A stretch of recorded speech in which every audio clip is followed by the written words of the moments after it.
Hello students, now we will study about functions of financial market, अर्थात वित्त बाजार के कौन कौन से कार्य हैं उसके बारे में आज के इस लेक्चर में हम स्टडी करेंगे। सो स्टार्ट करते हैं फर्स्ट पॉइंट से, mobilisation of saving and channelling them into the most productive uses.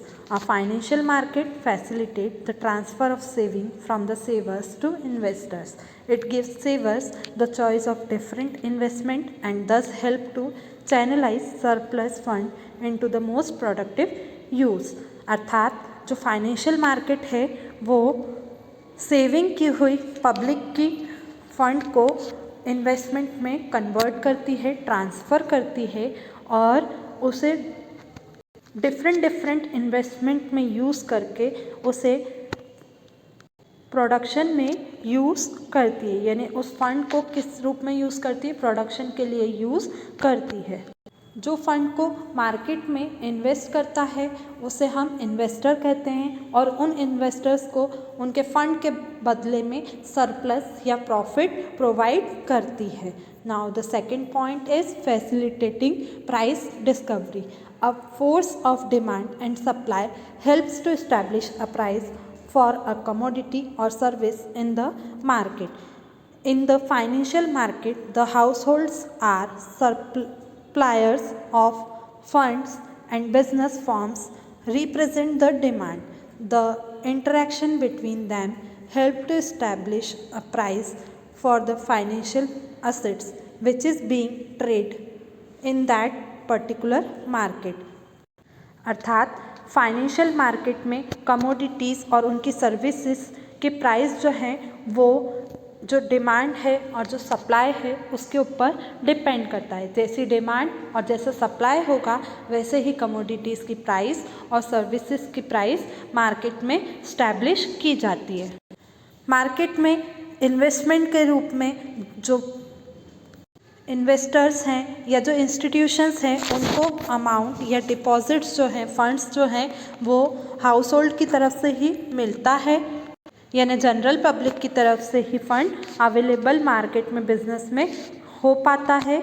इसीलिए जो सप्लायर्स होते हैं, जो फंड सप्लायर्स होते हैं और जो बिजनेस ऑनर होते हैं, उन दोनों के इंटरेक्शन के बाद ही मार्केट में फाइनेंशियल एसेट्स का प्राइस डिटरमाइन किया जाता है, जिससे कि पर्टिकुलर मार्केट में जो ऑलरेडी प्राइस हो रही होती है, प्राइस चल रही होती है, उसे इस्टेब्लिश करने में भी हेल्प मिल सके, उन्हें इंक्रीज, उन्हें डेवलप करने में भी हेल्प मिल सके। Now next, that is providing liquidity to financial assets. Financial assets facilitate easy purchase and sale of financial assets.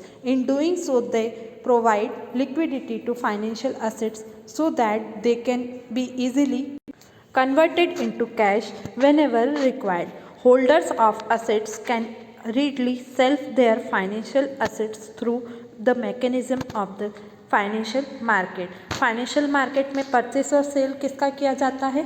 Shares और डिबेंचर्स का. जो इक्विटी शेयर्स और प्रेफरेंस शेयर्स और डिबेंचर्स जो होते हैं उनको लिक्विडिटी प्रोवाइड की जाती है, या फाइनेंशियल असेट्स जो होते हैं यही होते हैं, इक्विटी शेयर्स, डिबेंचर्स जो होते हैं, प्रेफरेंस शेयर्स जो होते हैं, ये क्या होते हैं? हमारे फाइनेंशियल एसेट्स होती हैं फाइनेंशियल मार्केट में.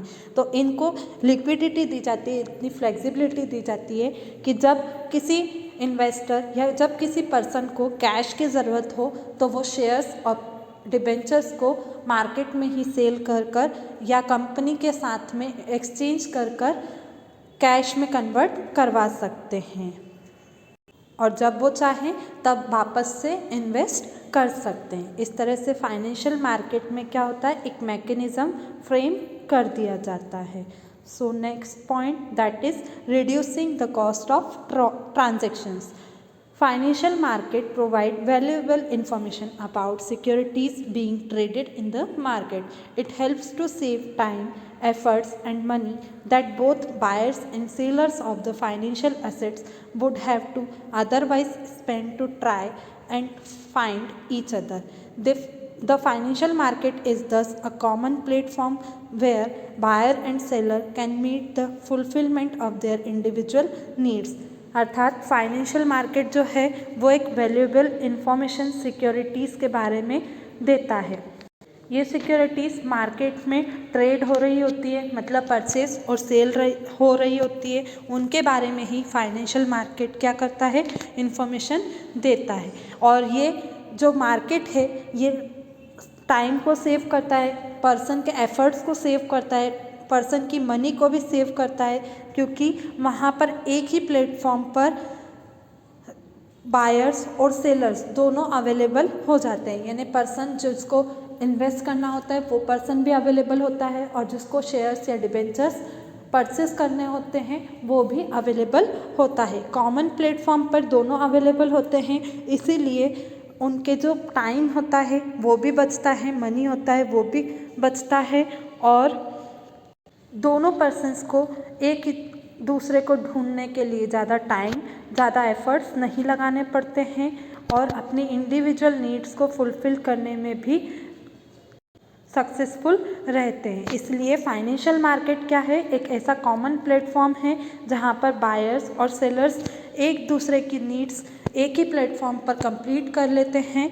और ज़रूरतों को कंप्लीट कर लेते हैं, और इससे मार्केट के जो कॉस्ट है उसकी ट्रांजैक्शंस भी रिड्यूस हो जाती है। उन्हें बार बार हर चीज़ के लिए अमाउंट नहीं लगाना पड़ता है, फंड की ज़रूरत नहीं पड़ती है, इससे जो कॉस्ट है वो भी रिड्यूस हो जाती है। सो हियर आपका टॉपिक कंप्लीट होता है। Thank you.